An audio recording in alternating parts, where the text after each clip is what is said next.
Hello everyone, welcome back to our channel EduEthics. So if you are new to this channel, hi, my name is Sherja Mathur and I will be very grateful if you take a moment and subscribe to our channel below. और आज हम करने वाले हैं major domains of the earth for class 6 geography chapter 5। तो चलिए major domains of the earth का आज हम पार्ट 1 करेंगे जिसमें हम पढ़ेंगे जिसमें हम कॉन्टिनेंट्स के बारे में बात करेंगे। जो कॉन्टिनेंट्स हैं उनके बारे में जानेंगे। उससे पहले एक बार हम ये वाला जो बॉक्स है, ये वाला जो पैराग्राफ है, इसको पढ़ लेते हैं क्योंकि इसी के बेस सारा पूरा जो चैप्टर है वो है। चलिए शुरू करते हैं। As you have read in the first chapter, तो जैसे कि अपने पहले चैप्टर फर्स्ट चैप्टर में पढ़ा था कि अर्थ जो है वो एक ओनली प्लैनेट है जिसमें लाइफ है, जिसमें सर्वाइवल है। जो ह्यूमन बीइंग्स है वो is human being can live here because the life sustaining elements of land, water and air are present on the earth. तो ह्यूमन बीइंग्स जो है वो इस प्लैनेट में क्यों रहते हैं? क्योंकि यहाँ पे कुछ लाइफ सस्टेनिंग एलिमेंट्स हैं, जैसे कि लैंड हो गया, वाटर हो गया। लैंड मतलब ज़मीन जिसके ऊपर हम रहते हैं। वाटर हो गया, वाटर तो हमारे लिए बहुत ज़रूरी होता है। और एयर हमारे लिए बहुत ज़रूरी होती है, ठीक है। और ये सब चीज़ें जो होती हैं ये हमको सिर्फ एकमात्र प्लैनेट अर्थ में ही मिलती है। और ये सब लाइफ सस्टेनिंग एलिमेंट जैसे कि लैंड, वाटर एंड एयर, ये किसी और प्लैनेट या किसी भी और अर्थ के जो बाहर कोई कहीं पे भी नहीं है, केवल अर्थ में है। जो सरफेस है अर्थ का, ये वो एक कॉम्प्लेक्स जोन है जिसमें three main components of the जो थ्री मेन कंपोनेंट्स हैं एनवायरनमेंट के, वो मीट करती हैं और ओवरलैप करते हैं और इंटरैक्ट करते हैं, जो कि बहुत ज़्यादा ज़रूरी है। सबसे पहले होता है सॉलिड पोर्शन अर्थ का जिसमें हम रहते हैं, उसे हम कहते हैं लिथोस्फेयर। और फिर होता है गैसियस लेयर जो कि अर्थ को सराउंड करता है। बहुत ही पतली सी लेयर होती है अर्थ के ऊपर जो अर्थ को सराउंड करती है, उसे कहते हैं एटमॉस्फेयर। एटमॉस्फेयर इंक्लूड करती है ऑक्सीजन, नाइट्रोजन, कार्बन डाइऑक्साइड और बहुत सारी गैसेस को। वाटर जो है, water covers a very big area of the earth surface and this area is called hydrosphere.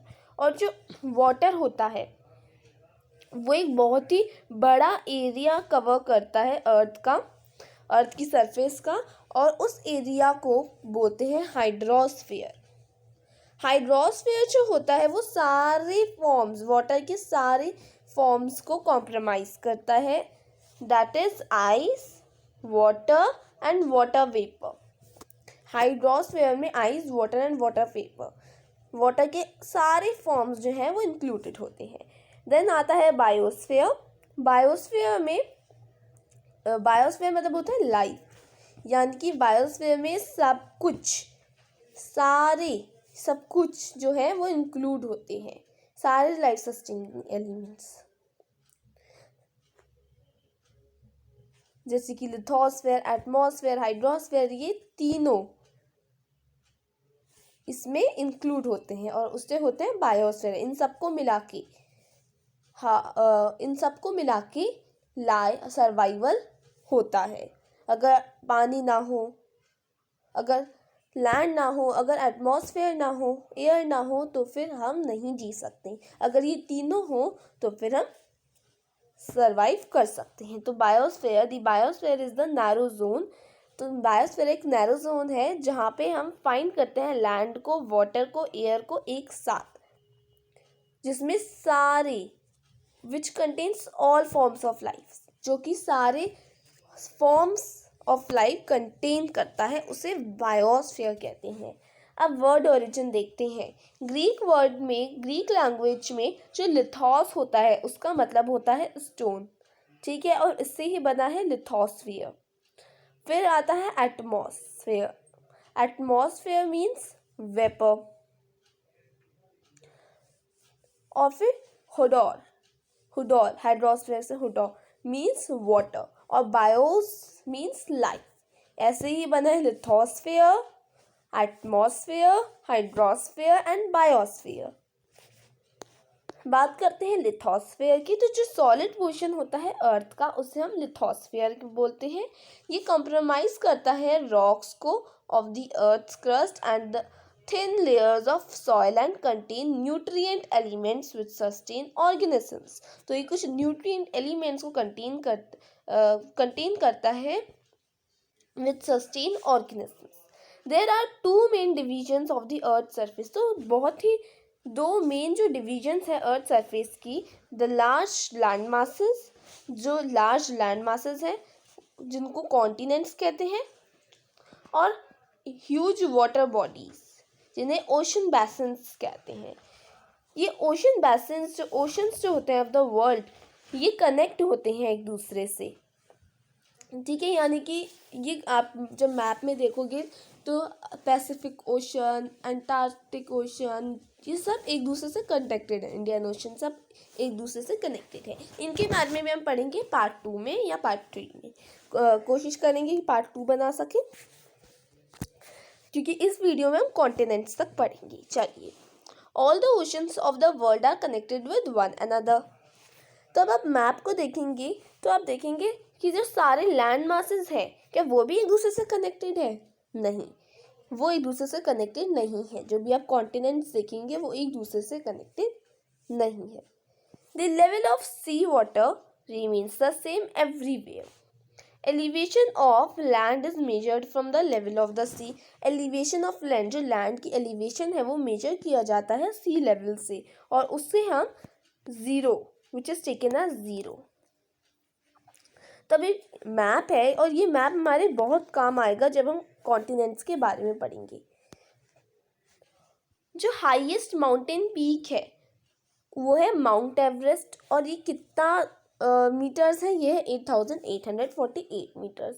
और ये आपके एग्ज़ाम में पूछा जा सकता है कि हाईएस्ट माउंटेन पीक जो माउंट एवरेस्ट है वो कितना ऊंचा है, कितने मीटर्स का है, अबव द सी लेवल। और जो greatest depth of 11,022 meters is recorded at Mariana trench in the Pacific ocean.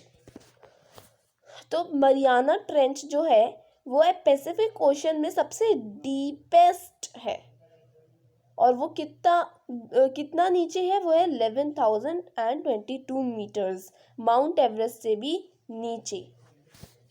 Could you imagine that depth of sea is much more than the highest point? तो अब ये आपसे पूछा जा रहा है कि क्या आप इमेजिन कर सकते हैं कि जो सी है वो हाईएस्ट पॉइंट से कितना ज़्यादा नीचे है, उसकी डेप्थ कितनी है।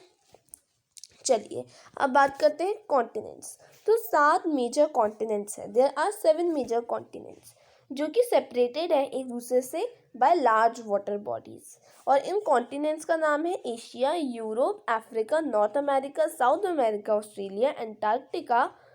तो चलिए अब आप मैप में देखिए, वर्ल्ड मैप देखिए, and notice that the greater part of the land mass lies in the northern hemisphere. जो ग्रेटर पार्ट है लैंड मास का वो लाई करता है नॉर्दर्न हेमिस्फीयर में। ये देखिए,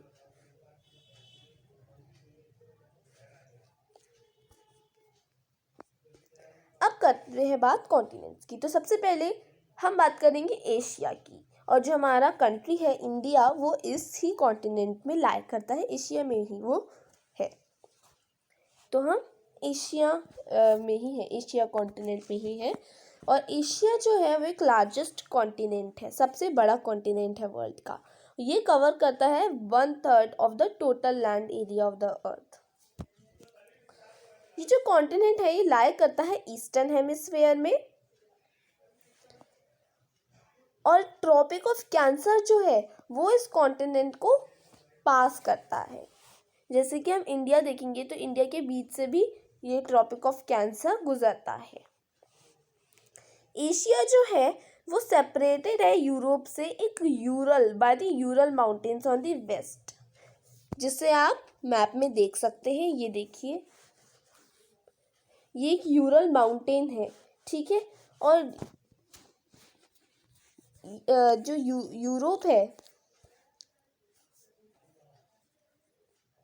वो एशिया से इसी माउंटेन से सेपरेटेड है by the Ural mountains on the west. और इस कंबाइंड लैंड मास को, जो यूरोप और एशिया को एशिया से एकदम जुड़ा हुआ है, राइट, इसे हम यूरेशिया बोलते हैं। Europe plus Asia, Eurasia. अब बात करते हैं यूरोप की।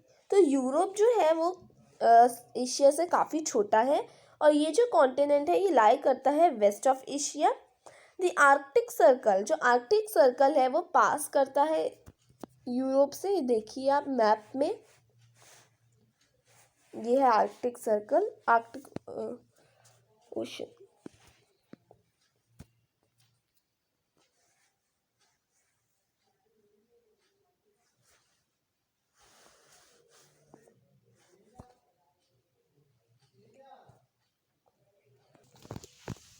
ठीक है, तो यूरोप जो है वो एशिया से काफ़ी स्मॉलर कॉन्टिनेंट है, और ये जो कॉन्टिनेंट है लाई करता है वेस्ट एशिया में।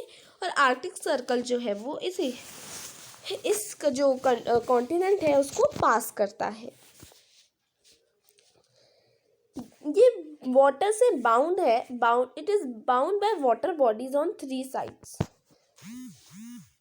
आप देखिए मैप में देख सकते हैं, वाटर बॉडी से 3 साइड से क्या है, घिरा हुआ है। ठीक है, तो यूरोप जो है, हाँ हाँ, अब ये जो आर्कटिक सर्कल है वो पास करता है यूरोप से, और ये वाटर बॉडीज से सराउंडेड है, 3 साइड्स ऑफ वाटर बॉडीज। ठीक है, द मैप ऑफ तो आप मैप में देख सकते हो, फिर लोकेट कर सकते हैं। ठीक है, एक तो आर्कटिक ओशन से, एक अटलांटिक ओशन से, और अगर हम नीचे की बात करें तो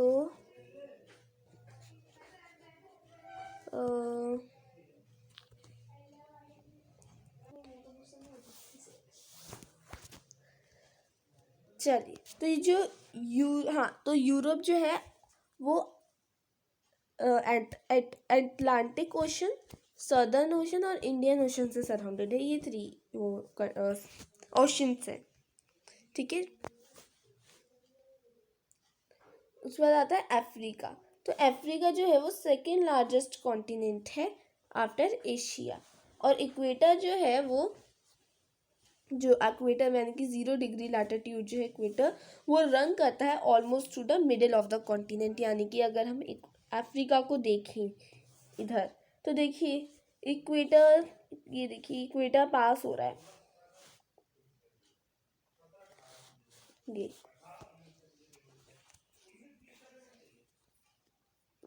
जो कि अफ्रीका को डिवाइड कर रहा है 2 parts.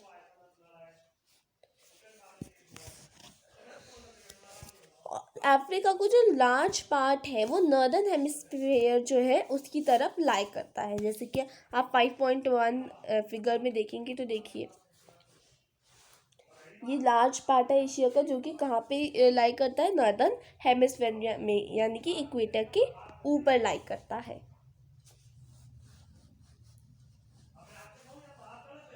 You will find that it is the only continent. आप फाइंड करोगे कि ये ओनली कॉन्टिनेंट है जिसमें एक Tropic of Cancer, equator and Tropic of Capricorn तीनों पास करते हैं। ठीक है, ये एक ओनली क्या है, एक ओनली कॉन्टिनेंट है जिसमें Tropic of Cancer, Tropic of Capricorn और इक्वेटर तीनों पास करते हैं। ठीक है, सहारा डेजर्ट जो है, जो कि वर्ल्ड का लार्जेस्ट हॉट डेजर्ट है, वो भी अफ्रीका में लाई करता है। अफ्रीका में बहुत गर्मी होती है।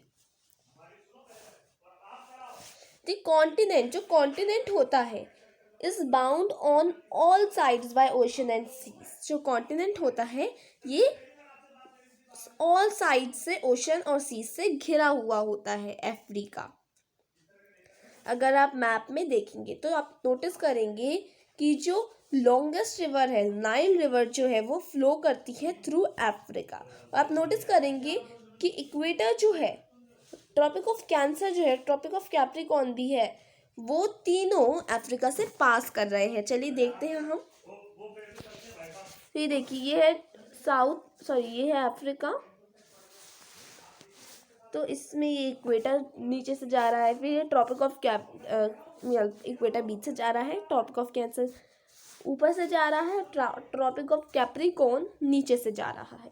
ठीक है, तो ये तीनों ही जो है ये अफ्रीका से पास करते हैं।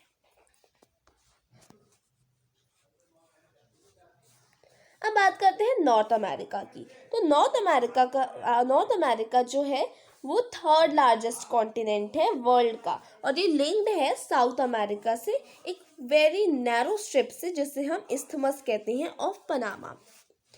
ये जो कॉन्टिनेंट है ये लाई करता है completely in the northern and western hemisphere, यानी कि ग्रीनविच मेरिडियन जो लॉन्गिट्यूड है उसके वेस्टर्न साइड में, और इक्वेटर के नॉर्थ में, इसलिए east western and northern hemisphere हो गई। देखिए नॉर्थ अमेरिका की बात हो रही है, तो ये इक्वेटर है और इक्वेटर के ऊपर है ये।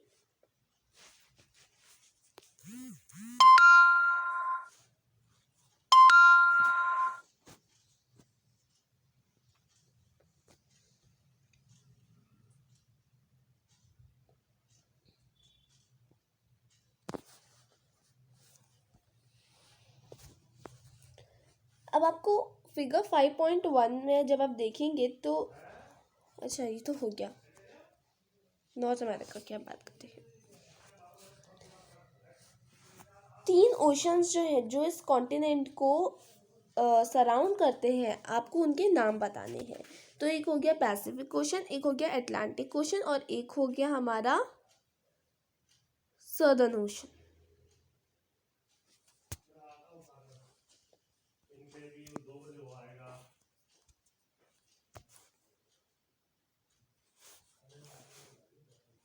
हाँ, अब जो साउथ अमेरिका है हम उसकी बात करेंगे। तो साउथ अमेरिका जो है वो मोस्टली ज़्यादा वो सदर्न हेमिस्फीयर में है, यानी कि ये जो हमारा इक्वेटर है उसके नीचे है। इक्वेटर भी इसे पास करता है, लेकिन उसका जो साउथ अमेरिका का जो बहुत ज़्यादा वाला पार्ट है वो सदर्न हेमिस्फीयर की तरफ है।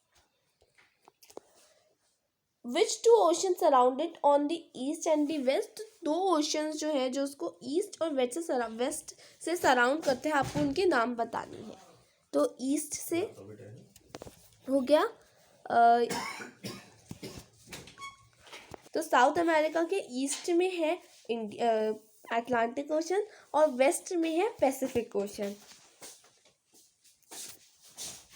The ends world's longest mountain range runs through its length from north to south। तो ये जो माउंटेन है एंड्स, ये वर्ल्ड का लॉन्गेस्ट माउंटेन है। अब आप कंफ्यूज हो सकते हैं माउंट एवरेस्ट और एंड्स में। तो माउंट एवरेस्ट जो है वो लार्जेस्ट है, और ये जो एंड्स है ये वर्ल्ड का लॉन्गेस्ट माउंटेन रेंज है। ठीक है, जो रन करता है through its length from north to south. South America में एक बहुत ही वर्ल्ड की लार्जेस्ट रिवर है, और उस रिवर का नाम है अमेज़न रिवर। ठीक है, स्ट्रेट क्या होता है? Straight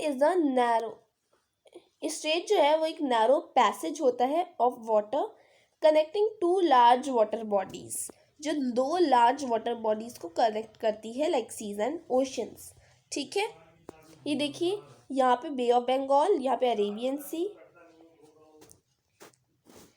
name the strait between the India and Sri Lanka. तो कौन सी स्ट्रेट है जो इंडिया और श्रीलंका को एक दूसरे से कनेक्ट करती है? तो वो होती है पाक स्ट्रेट। ठीक है, जो कि राम जी ने बनाई थी, राम जी के जो वो थे। राम जी की सेना।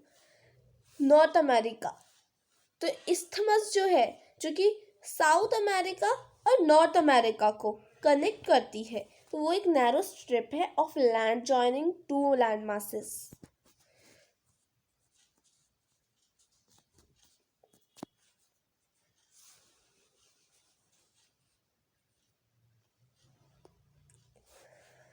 अब बात करते हैं ऑस्ट्रेलिया की। तो ऑस्ट्रेलिया जो है वो एक स्मॉलेस्ट कॉन्टिनेंट है जो कि एंटायरली लाइज करता है इन दी सदर्न हेमिस्फेयर, और ये सराउंड करता है on all sides by the water body seize.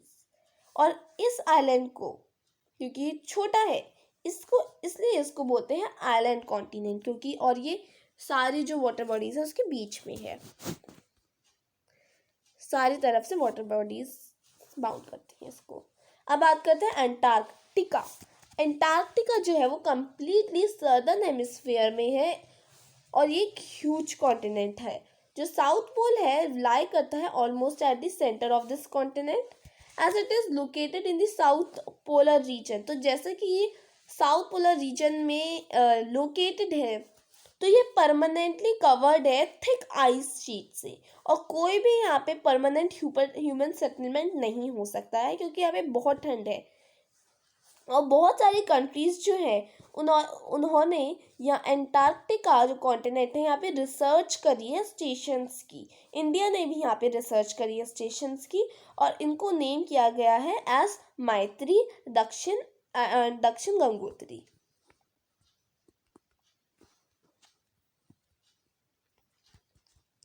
तो आई होप आपको समझ में आ गया होगा इन सारे कॉन्टिनेंट्स के बारे में। तो नेक्स्ट वीडियो में हम पढ़ेंगे हाइड्रोस्फीयर के बारे में, फिर ओशंस, एटमॉस्फेयर, एंड देन अब हमारा थोड़ा सा बचेगा जिसको हम पार्ट 2 में कंप्लीट कर लेंगे। तब तक आपको कैसा लगा वीडियो ज़रूर बताइएगा कमेंट बॉक्स में। अच्छा लगा तो वीडियो को लाइक, शेयर एंड सब्सक्राइब करना ना भूलें, और अगर आपको हमारे वीडियोस अच्छे लग रहे हैं तो उनको शेयर करना भी, मतलब फ्रेंड्स के साथ भी और रिलेटिव्स के साथ भी शेयर करना ना भूलें। Thank you.